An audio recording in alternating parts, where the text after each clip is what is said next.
एक नई नवेली दुल्हन बाहर से घूम के पति के साथ घर आई।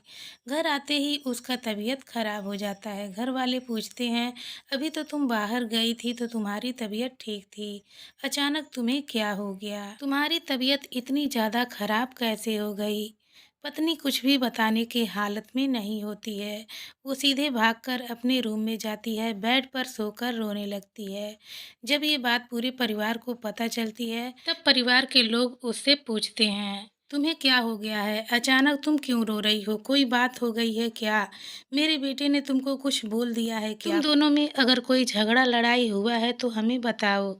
ऐसे रोने से क्या होगा? अभी तो तुम लोग हंसी खुशी से बाहर गए थे, अचानक ऐसा क्या हो गया तुम दोनों में कि इस तरीके से तुम रो रही हो? परिवार के लोग बहुत ही ज़्यादा परेशान हो जाते हैं। जैसे ही दुल्हन उस घटना के बारे में बताने जाती, वो बेहोश हो जाया करती थी। उसकी तबीयत बहुत ही ज़्यादा बिगड़ जाती है और पूरी रात वो दुल्हन रोती ही रह जाती है।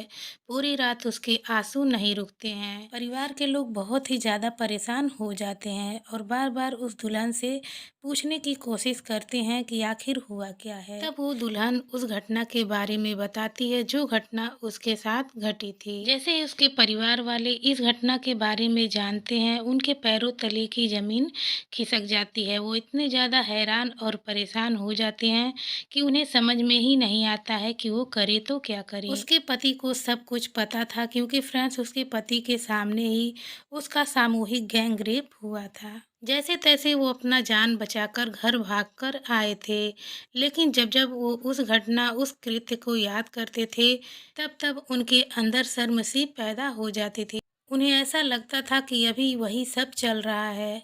सुबह होते ही पति अपने पत्नी के पास जाकर बोलता है, देखो तुम्हें डरने की, घबराने की कोई भी ज़रूरत नहीं है। जब तक मेरे शरीर के अंदर जान है, मेरी सांसें चल रही हैं, मैं मरते दम तक तुम्हारे साथ रहूँगा, तुम्हारी लड़ाई लड़ूँगा। तुमसे मैंने शादी की है, तुम्हारे साथ 7 फेरे लिए हैं, 7 जन्मों तक जीने मरने की कस्में खाई हैं। तो मैं तुम्हारा साथ कभी नहीं छोड़ूँगा, हमेशा तुम्हारे साथ रहूँगा और तुम्हारा साथ दूँगा। इतनी बात सुनने के बाद पत्नी को थोड़ी तसल्ली मिलती है। दोनों पति-पत्नी थाने जाते हैं और वहाँ पर जाकर एफआईआर दर्ज करवा देते हैं। पुलिस एफआईआर तो दर्ज कर लेती है, लेकिन इतनी बड़ी घटना को हल्के में लेती है। ऐसा बिहेव करती है मानो कि कुछ हुआ ही नहीं है। अगले 2 दिनों तक पुलिस कोई भी कार्यवाही नहीं करती है। जब ये घटना सोशल मीडिया के सामने आती है, अखबारों के माध्यम से लोगों को पता चलता है, तो लोगों को बहुत ही गुस्सा आता है। लोग सड़कों पर उतर आते हैं और बोलते हैं कि ऐसे आदमी को कड़ी से कड़ी सजा देनी चाहिए, इन्हें तो फांसी की सजा देनी चाहिए। तो कुछ लोग कहते हैं कि ऐसा पति हर महिला को मिलना चाहिए, जो इतना कुछ होने के बाद भी अपनी पत्नी का साथ दे रहा है और अपनी पत्नी के लिए लड़ाई लड़ रहा है। तो फ्रेंड्स, आज की जो सच्ची घटना है वो आपके दिल को छू लेगी, तो आप सभी से रिक्वेस्ट है कि वीडियो में बने रहिएगा। चैनल पर नए हैं तो चैनल को सब्सक्राइब कर दीजिएगा ऐसी ही क्राइम स्टोरी सुनने के लिए। तो फ्रेंड्स, आज की सच्ची घटना मध्य प्रदेश के जिला रीवा की एक थाना है गुड़। इसी गुड़ के मोहल्ले में एक लड़का लड़की एक कॉलेज में पढ़ा करते थे। दोनों साथ में पढ़ते थे, इसलिए दोनों में प्यार मोहब्बत हो जाता है। ये बात जब उनके परिवार को पता चलता है तो वो आपस में सहमति बनाकर इनकी शादी करा देते हैं। शादी से पति पत्नी बहुत ही ज़्यादा खुश थे और इनके परिवार वाले भी खुश थे। 10-12 दिन बीत जाते हैं। 21 अक्टूबर 2024 को पत्नी बोलती है कि चलो कहीं घूमने फिरने, पिकनिक मनाने के लिए चलते हैं। तब उसका पति मान जाता है और दोनों लोग पिकनिक के लिए निकल जाते हैं। 21 अक्टूबर 2024 को पति पत्नी एक भैरव बाबा की पहाड़ी लगती है, वहीं पर घूमने फिरने के लिए जाते हैं। वहाँ पर मंदिर होता है, मंदिर में दर्शन करते हैं, घूमते फिरते हैं और घूमने के बाद मंदिर के पीछे चट्टान होती है, उसी चट्टान के पास जाकर बैठ जाते हैं। बैठे बैठे दोनों आपस में बात कर रहे होते हैं, कॉलेज के टाइम की बात करते हैं, शादी के बाद की बात करते हैं। उन्हीं के कुछ दूरी पर 4-5 आदमी होते हैं।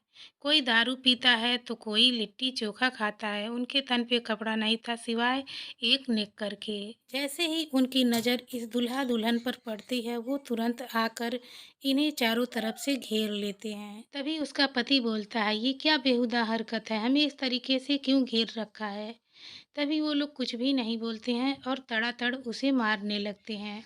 पति को भी मारते हैं और पत्नी को भी पीटे जा रहे थे। उन्हें समझ में नहीं आ रहा था कि आखिर उनकी गलती क्या है, वो लोग उन्हें क्यों मार रहे हैं। काफ़ी ज़्यादा मारने-पीटने के बाद उस दुल्हन को उसके पति से थोड़ी दूर लेकर जाते हैं और बारी-बारी से उस दुल्हन के साथ रेप करने लगते हैं। पत्नी बहुत ही ज़्यादा रो रही थी, चिल्ला रही थी, गिड़गिड़ा रही थी। पति भी बहुत ही ज़्यादा रो रहा था, चिल्ला रहा था, गिड़गिड़ा रहा था, उनके आगे रहम की भीख माँग रहा था। जब-जब भी वो रहम की भीख माँगता, उसे और भी मारा-पीटा जाता था।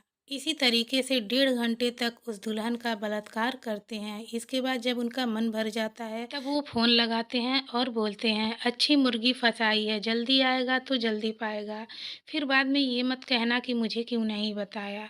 कुछ ही देर के बाद फिर से वहाँ पर 2-3 लोग आते हैं और फिर से दुल्हन का रेप करते हैं। जैसे-तैसे दोनों दूल्हा-दुल्हन अपनी जान बचाकर भागने लगते हैं। तभी एक लड़का चिल्लाकर बोलता है, "अरे भाग कहाँ रहा है? जा, तुझको जहाँ भी जाना है, पुलिस दरोगा के पास जाना या फिर कोई सीनियर ऑफिसर के पास जाना। मेरा कोई कुछ भी नहीं बिगाड़ पाएगा।" ऐसा हम बहुत लोगों के साथ किए हैं और बहुत लोगों के साथ करते रहते हैं। तो फ्रेंड्स, अक्सर ये सब नए जोड़े के साथ ऐसा ही किया करते थे, लेकिन लोग शर्म के मारे, घर की इज्जत बचाने के मारे किसी से कुछ भी नहीं कहते थे, जिसकी वजह से अपराधियों के अंदर का डर भी खत्म हो गया था और आए दिन नए जोड़े के साथ वो इसी तरीके से रेप किया करते थे। ये पति पत्नी अपनी जान बचाकर वहाँ से भाग तो जाते हैं, लेकिन घर जाने के लिए उनका कदम आगे बढ़ ही नहीं रहा था। दोनों एक दूसरे से नज़रें नहीं मिला पा रहे थे। जैसे-तैसे वो घर पहुँचते हैं और उसका पति अपनी पत्नी को समझाता है कि तुम्हें डरने की, घबराने की कोई भी ज़रूरत नहीं है। मैंने तुमसे शादी की है, तुम्हारे साथ 7 फेरे लिए हैं, मरते दम तक, जब तक मेरे अंदर साँस है, तब तक मैं तुम्हारा साथ दूँगा। अपराधियों को सज़ा दिलाने के लिए इस लड़ाई में मैं तुम्हारे साथ हमेशा खड़ा रहूँगा। तब वो थाने में जाते हैं और एफआईआर दर्ज करवा देते हैं। जब ये खबर मीडिया को पता चलती है, अखबारों के माध्यम से लोगों को पता चलता है, तब लोग सड़कों पे उतर आते हैं। अपराधी को कड़ी से कड़ी सज़ा मिलनी चाहिए।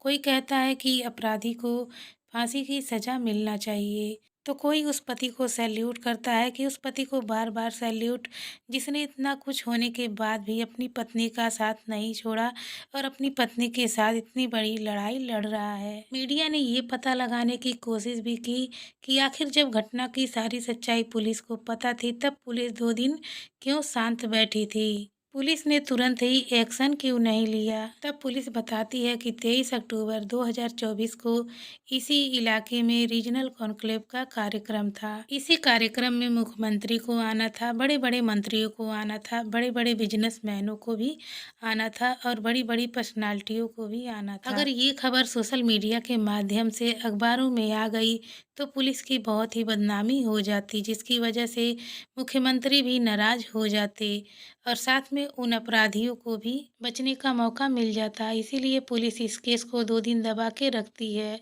जैसे ही 2 दिन बीत जाते हैं, पुलिस इस केस की जांच पड़ताल करने लगती है, क्योंकि पूरे सोशल मीडिया में हंगामा मचा हुआ था। अब ये केस हाई प्रोफाइल का बन चुका था। पुलिस उस घटना स्थल पे जाती है जहां दुल्हन का रेप किया गया था, तो वहां पर सिर्फ उसको खाली गिलास मिलते हैं और शराब के बोतल मिलते हैं। इसी बीच 24 अक्टूबर 2024 को पुलिस के हाथ एक वीडियो लगती है, जिसमें कुछ लड़के होते हैं जिनके तन पे कोई भी कपड़ा नहीं होता है सिवाय एक निक्कर के। कोई बैठ के दारू पी रहा है, तो कोई वहीं ज़मीन पर लेट गया है, नशे की हालत में है, तो कोई लिट्टी चोखा बनाकर खा रहा है। तब पुलिस 300 लड़कों को, युवाओं को राउंड अप पे ले लेती है, उनसे पूछताछ करती है। जब पुलिस बातचीत करती है तो उसमें से 4-5 लोग होते हैं जो पकड़े जाते हैं। उनसे पूछताछ की जाती है तो वो बोलते हैं, हमारा इसमें कोई भी गलती नहीं है, हमें फंसाया जा रहा है। जबकि पुलिस उनसे सिर्फ पूछताछ ही कर रही थी, ना कि उन्हें फंसाया जा रहा था।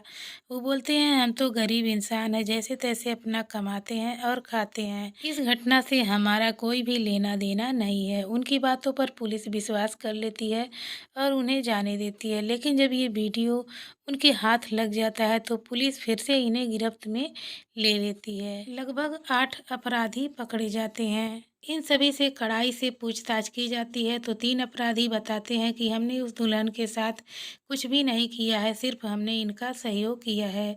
बाकी 5 लोगों ने इस दुल्हन के साथ सामूहिक बलात्कार किया है। पुलिस और भी कड़ाई से पूछताछ करती है, तब ये सब बताते हैं कि हमने सिर्फ इनके साथ ही नहीं, इनके जैसे बहुत लोग यहाँ पर आने वाले प्रेमी जोड़े के साथ इस तरीके से बदतमीजी की है और बलात्कार किया है। तो फ्रेंड्स ये सब का बलात्कार भी करते थे और साथ में उन्हें धमकी भी देते थे, जाओ हमारा जो कुछ करना है कर लेना, कलेक्टर के पास जाना, मैनेजर के पास जाना या किसी के पास जाना, कोई हमारा कुछ भी नहीं करेगा। और शायद शर्म के मारे अपनी इज्जत बचाने के लिए लोग किसी से कुछ कहते भी नहीं थे। मीडिया के माध्यम से उन्होंने अपील की है कि अगर इस तरीके की घटना किसी के साथ घटी है तो आकर वो यहाँ पर रिपोर्ट दर्ज करा सकता है। हम उसका नाम और पता छुपा कर रखेंगे, साथ में हम अपराधियों को कड़ी से कड़ी सजा देंगे ताकि इस तरीके का काम करने से पहले लोग 1000 बार सोचें। तो फ्रेंड्स इस कहानी से आपको दुख पहुंचाना या फिर परेशान करना नहीं है, बल्कि आपको सचेत करना है ताकि ऐसी घटनाएं आपके साथ न घटें, आप पहले से ही सतर्क हो जाएं। तो फ्रेंड्स कैसी लगी आज की क्राइम स्टोरी हमें कमेंट करके ज़रूर बताइएगा। एक बार फिर से रिक्वेस्ट है, चैनल पे नए हैं तो चैनल को सब्सक्राइब कर दीजिए ऐसे ही क्राइम स्टोरी सुनने के लिए। फिर मिलेंगे अगली वीडियो में किसी नई क्राइम स्टोरी के साथ, तब तक के लिए जय हिंद जय भारत।